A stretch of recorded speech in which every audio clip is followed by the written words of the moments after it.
all the big YouTubers should move to X and exclusively upload there. Well, that wouldn't work because there's no ad revenue on X. So basically, you're talking about Jordan Peterson being shadow banned. Look at 3 letters in, the first thing it suggests to me is Jordan B. But the whole thing is just an ad. This whole thing, he's still doing ads. Man, he's like such a grifter that even in his goal, like, I got a new cause for you guys. Jordan Peterson shadow banned. Not shadow banned on Rumble. If you see, by the way, I'm broadcasting new videos live on Rumble Monday to Friday, CS noon. Like, scum. What's up, everyone? Jeremy here from the Quartering. I hope you're having an absolutely wonderful day. It looks like Jordan B. Peterson, caught YouTube a little bit with their pants down, so to speak. I do think it's an important topic, and it's an important conversation that more kind of regular folk get aware of, and that is, of course, shadow banning. Apparently, YouTube has just... Did he just get back from trying to sell Bibles door to door? What's going on here? I don't think I've ever seen him wear a shirt. Shadow banned Jordan B. Peterson. What does that mean? Well, it means it's extremely difficult to find his content. In fact, they've gone extraordinary lengths to now hide his content, and I'm going to show you exactly how that works, what the call out is. What's the solution? Well, I think it is important that people call it. Yeah, go to Rumble. We know. He sells Rumble with Steven Crowder. The two of them are massive Rumble promoters. Search suggestion band on YouTube. It's almost impossible to grow. If you're watching this on YouTube and you haven't yet subscribed, please do. Please turn on notifications. But it happens to just about anybody who is a loud, dissenting. All right. Oh, bloody hell. The saboteurs at YouTube have disabled autofill for my name and that of my daughter. These pathological shadow figures are messing with the very structure of our perceptions, what we see in the virtual world, and with the stability of weights and measures themselves. What's up, YouTube? This is not acceptable.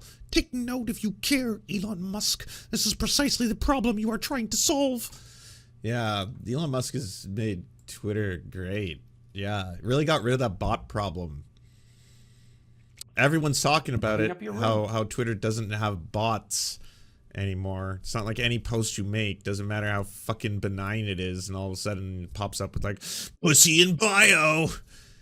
Like, you see them on the most inappropriate shit, and like some people get like 12 or 15 of them. It'd be like, yeah, really sad. I had to take my dog to the vet today, and he's looking really sick. Pussy in bio. You know what's not sick? My pussy in bio. And you're just like, damn, man, this place is fucking wild. It's all bots now, bots and fucking crypto scams. You know, somebody who doesn't, follow the mainstream narrative, so to speak.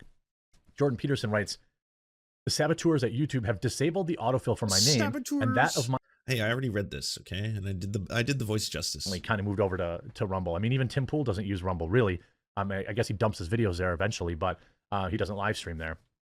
But I think part of, Con Inc. is convincing everybody, rightfully so, that there are forces against you. And so that's part of the first step. And then the second step is then asking people for money.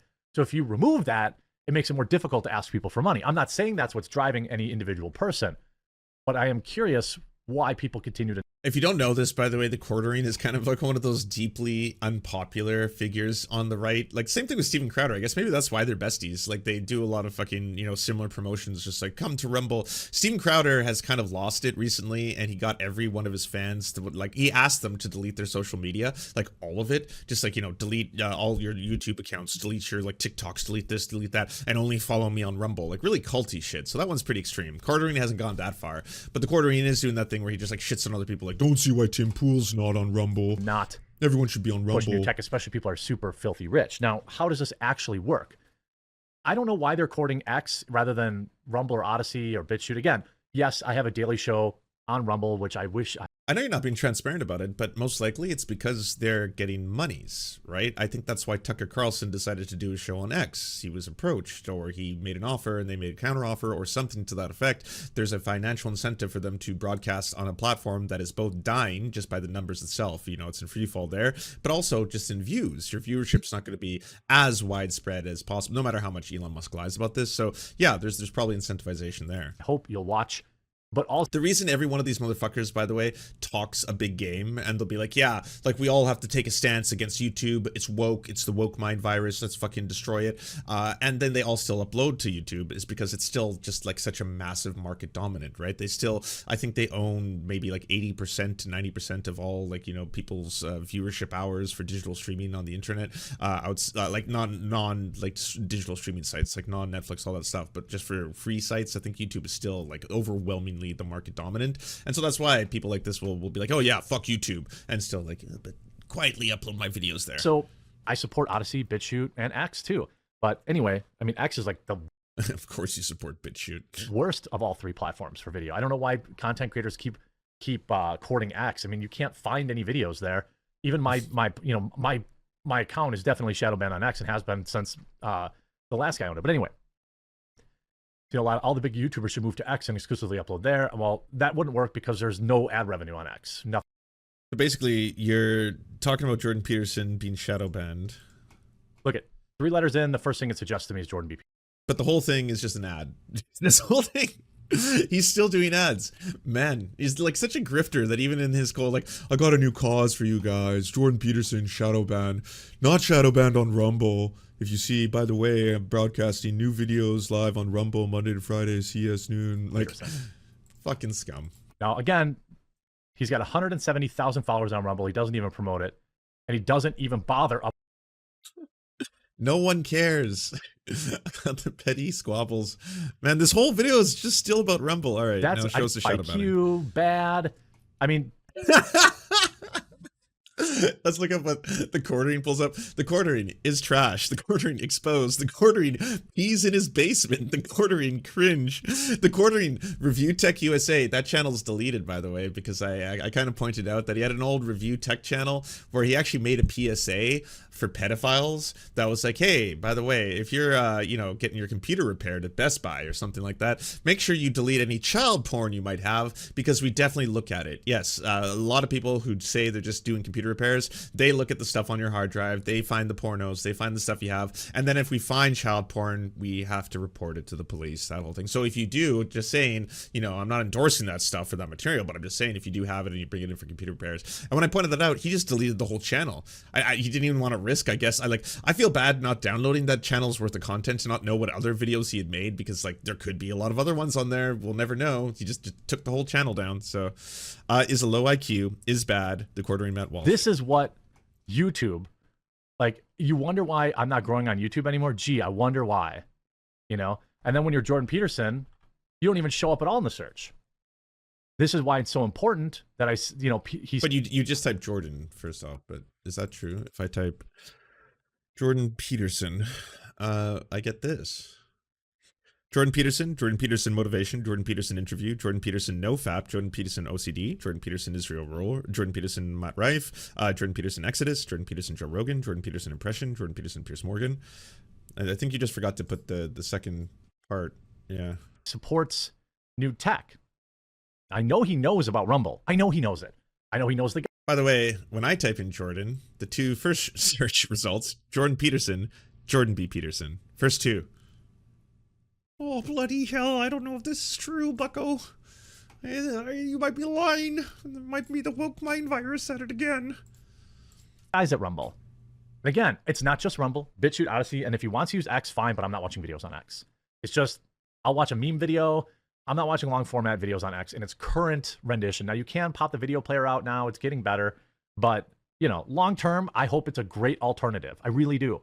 Well, I mean, that's the battle of the woke, though, right? We got to destroy the woke mind virus. So Elon Musk is he's working some shit out, you know? He's trying to defeat the bots. They seem to be winning that war, decidedly. I mean, between the crypto bots and the pussy and bio bots, like the bots now, they rule Twitter. They are the lords of Twitter. But once he gets rid of them, once that war is over, he can start working on the wokeness. And then after, well, I guess he is kind of destroying the wokeness by letting Nazis, fascists, alt-righters, all these fucking bigots run the platform. So maybe that's his way of defeating it. I really do. I think it probably needs like a different section. If they create like a different section and it's like a little mini video viewer and I can search by video, that'd be a huge step forward. I still want YouTube. I want X to be a good competitor for video. I do. I don't want only Rumble. I want X. I want BitChute. I want Odyssey. I want everything. Every opportunity for people to consume the type of content, the videos that I create, I support. It's that simple. Yes, Rumble pays me to do a daily show there, but that's not all. Okay, so yeah, confirmed. I knew it was true. I knew that. I was like, there's no way that all these content creators, Steven Crowder and now the Quartering, are promoting Rumble as some kind of a cause on a regular basis. Steven Crowder's constantly just being like, oh, you have to delete your social media. Social media is bad for you. We all agree, right? It's destroying society, except for this specific one. Don't delete this social media. Make sure you subscribe. Mug Club too. Pay me money. But get rid of everything else. Yeah, and then only take your information from me.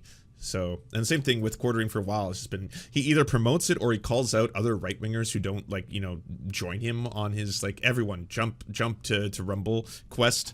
And that's kind of the reason why. But I guess it's time to learn about what Jordan Peterson is up to. Oh, all right. The amount of sexual boredom in the society is extraordinary. So you have more sexual choice and variety available than literally any time in human history, given free license by the state, because there are no intermediate social institutions in which sort of informal mechanisms of disapproval could make themselves felt. And one of the things, it turns out psychologically, that human beings are turned on by is taboo. And so when you get rid of literally every taboo, then people tend to get bored. And then the question is, yeah, well, there's no novelty. Right, exactly. Novelty goes away. And particularly men are driven by sexual novelty. It's something that is very deeply ingrained. And the power of what marriage was supposed to be is it takes this short-term hedonic desire. And it's said, because female virtue still existed, that in order for you to obtain this, you're going to have to sublimate that desire for the building of something greater. I mean, the part of Freud that everybody ignores is the part where Freud actually is in favor of sublimation. Yeah, right? Right. It's only later psychologists and philosophers who suggest that sublimation needs to be destroyed and done away with in order. So if I'm hearing you correctly, what you're saying is that, like, back in the day, women used to be virgins, and so the idea of getting married would then allow you to have the hottest of sex because you get to have your carnal desires satisfied. But now people have sex prior to marriage, and so there's nothing interesting. It's not a taboo because they're just doing it. And so now maybe that's where society's gone wrong, and there's maybe just too much access to all kinds of pleasure now, right? To free all forms of human artistic and material expression. But Freud never says that. Freud says you actually have to sublimate a lot of those short-term hedonic desires to something higher. But again, that gets back to kind of the fundamental premise that you were speaking to, which is there is this narrative of accepted values that we all used to live inside of. And when you destroy that narrative by saying for some reason that it's not true because it's not coming out of your own head, well, once that happens, we don't hold the common narrative. There are no common narratives. And if there are no common narratives and everything is then acceptable, then what exactly is the taboo? Where does the sublimation take place? There is no sublimation and there is no future orientation. Well, that one's easy. I mean, like, you really hate wet ass pussy. And so the taboo there would be, I guess, the idea or concept of it, right? Or its very existence, you know, or perhaps the female orgasm, the biggest taboo of all. Because what sublimation really is orientation of short-term in favor of long-term. Well, and in favor of other people, right? So it's long-term plus the social. Oh, I didn't even know this was 125. I must have, changed the Quartering to 125 because I was like, it feels like 125. All right, sorry. Yeah, well, so you can do that. You can think about this technically as well. If there's no uniting narrative, here's the necessary consequences. First of all, there's no higher order superordinate aim. And that means motivation itself on the positive side takes a hit because we experience positive motivation and the impetus to move forward. So that would be curiosity, hope, inspiration, enthusiasm, even aesthetic interest. We experience that only in relationship to an aim. And so if you destroy the ultimate aim, you destroy the structure upon which reward itself is dependent, apart from satiation-induced rewards, right? And they produce quiescence, not movement forward. Okay, so you lose positive emotion. Then you multiply negative emotion. And the reason you do that is because one of the things that constrains your anxiety responses is actually a calculation of the entropic distance to a given destination, technically, is if you produce a multiplicity of aims, then you increase anxiety proportionately. Now, you know, there's probably some optimization function so that, like, a choice between 3 aims is great, and a choice between 100 is devastating. Okay, so that's 2 things that happens when the unifying, overarching theme disappears. But there's a third thing too, which is something you pointed to. So there's a relationship between scarcity and deprivation and value, right? And so if you are surfighted by a stimulus, let's say, or a resource, Spit in my mouth. so you're overfed. As soon as you're not hungry, food is of no interest. If you're stuffed, food is nauseating. Now, you remember in the Exodus seminar we covered, I don't remember if you were there for Sorry, just to interrupt all the sillies. It's a really, really fucked up way to speak about, you know, sexual gratification or the very idea of people having good sex or interesting sex even, and compare it to the fact that, like, well, yes, there's just a surplus now of access to all desire, right? Things that used to be taboo, people can now see at the search in a couple seconds before their very eyes. So much like food, right? If you've had a lot of food, then you will obviously be revolted by the concept of it. So people should be starved, and so then they'll truly appreciate food in exchange. This, but I think you might have been. There's a situation when the Israelites are out in the desert, wandering around like demented slaves and bitching about the fact that they have no tyrant. They start complaining about the fact that they have. I mean, I don't know, gentlemen. I don't think anyone finds the way you speak about sex sexy. You know, like, you both just come across as really, really scary old paintings or something that are gonna jump out of the screen and haunt me, Ghostbusters 2 style. That's just, like that's just the vibes I get from the both. Either of you could replace the Ghostbusters 2 main villain in the movie. Just either of these shots, right? Just painted could be the haunted painting. So like I just like. Who's going to be sitting there being like, oh, you know, and then obviously we need people to starve in order to be able to truly enjoy satisfaction in the same way that food needs to be consumed. It's very Freudian in this way. And Jung was quick to point out that if we look at the biblical terms of the Israelites who are wandering the desert as slaves, like, what? Is this foreplay? What's going on here? They don't have enough to eat, and God sends them like quails until they're literally coming out of their nostrils. Right, yeah. First they complain about the manna, and then, well, they complain they're hungry, and God sends the manna, and then they say, we're tired of the manna, we want meat. And God says, you're going to have as much meat as you could possibly imagine. Right, and here come the quails. God actually gets angry, and actually Moses, for the first time, gets angry at the people over their requests at this point. Right, well, and what happens is, because they have an absolute surplus of what they hypothetically find desirable, it becomes disgusting. And this is certainly the danger on the sexual front. We're experiencing a lot of global instability as we plunge into primary season. Okay, hold on. Are you selling buckets? I want to learn about this theory. Well, have all the donuts in the world!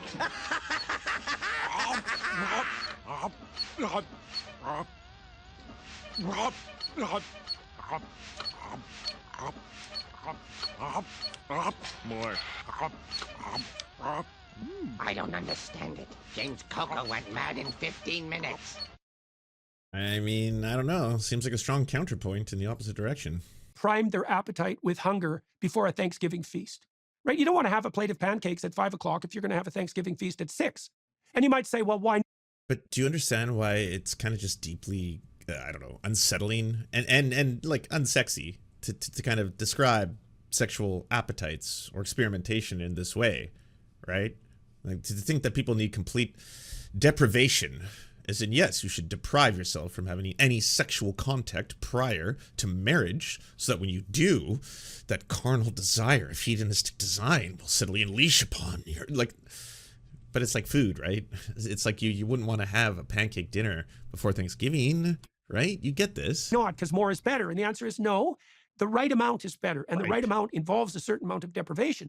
And I think, of course, you know, missionary position once a month. I read this interesting article yesterday showing that women are more likely to lose romantic interest as a relationship progresses than men. I don't think that's surprising. They're higher in trait neuroticism, so they're more likely to experience negative emotion. And immediately, that's where you jump with that one. I don't know. Could be some of the dudes might be listening to you, Jordan Peterson. Again, don't think it's going to be too sexy if someone sits down and is like, baby, I got to be honest, all right? You're kind of like food, all right? You're like a meal and your pancakes. I ate all the pancakes before Thanksgiving dinner. And so, like, you know, variety, the spice of life, you get me, right? So, I don't know. Do something just to not be pancakes, and then, yeah, maybe this will be a little hotter or something like that, right? Then women have more, their response to sexuality is more multidimensional than men because the risks are higher. In any case, one of the ways around that is for men and women in a marriage to stay apart from each other for periods of, these researchers looked at 8 hours. If you give some distance, the desire reemerges. And then you were talking about novelty. And so this is pretty interesting too. So you said men will chase novelty in a sexual relationship. Well, I think part of what is incumbent on married individuals is to figure out how to keep that novelty alive, right? So that means that each of them have to be transforming. And I think the best way to do that is in relationship to a spiritual pursuit. And then I think women also want novelty, but the novelty they're looking for in men is probably more multidimensional and performative, right? Ooh, someone's going to be Simon Pegg. Is this Pegasaurus Rex I hear before me? Because women are hypergamous and they like men who are above them in the hierarchy of status, let's say, or ability, likely ability. And I think what women want are novel displays of hypergamous capacity, and that is the novelty orientation for women in relationship to sexuality. Well, one of the If you're wondering about that term he just used, by the way, it's one that's used within a lot of red pill discourse. Hypergamy, the very idea that men could be selectively bred out of existence, that their DNA is not going to be of the worthy stock because women who get all the choosing in the actual breeding patterns of humans and therefore control humanity and society writ large. Even if people tell you you're in a patriarchal society, they lie. The truth is that women are the ones deciding all this, and that you don't want to get left behind if you happen to be a low value or low T male. So if you want to be a high T male or a high value male, then you have to be able to increase your count, right? Your value count, in order for women to recognize that. Once they do, you'll be able to ideally breed with them. Considering and hopefully they are fertile, as are you, then you can not be part of the hypergamy. things that's actually fascinating about this is that, biblically speaking, right? I mean, not to get into abstruse Jewish law, but I mean, this is actually right in the Bible. Forget about the abstruse Jewish law. I mean, right in the Bible, one of the mandates is that for a period of at least 1 week out of every month, married couples are not supposed to have sex. Right? This is like right in the Bible. So that one of the purposes of that, presumably, would be to create the scarcity and the novelty that you're talking about. Because if you're No, actually, it was that women were considered a piece of property, and the very idea of marriage was in order to unify usually strong, noble families together, and during that unification, the necessity to have heirs was also of a tantamount importance, so that was why. They didn't want women also to be having sex with people who they consider not to be of high stock or value. You know, instead of a lord, they're suddenly having sex with a servant. Well, that's not going to do well, especially if that may create a bastard in the process. So that's why that would most likely be something that was institutionalized and repeated within the Bible. It wasn't for sexy times. Wasn't for sexy times. Wasn't like, well, yes, if you just resist the urge long enough, that first time you feel that wet ass pussy. Oh man, yeah, it's in the Bible. married, then obviously there's tremendous availability of sex. I mean, contra every single weird public opinion out there, married people tend to have sex significantly more than single people, and it is not particularly close. But theoretically, the scarcity goes away, the novelty goes away, and then so does the romance. Yeah. And so Well, the Bible that's a literally danger says, anyways. That's a danger. right. And so the Bible literally says, like, 1 week out of the month, minimum, you're toast. You can't do anything during this particular week. And I think that, again, there's a good rationalistic, and there's a good way. I shouldn't say rationalistic, because there's a reason for it. You can still have sex when you're on your period.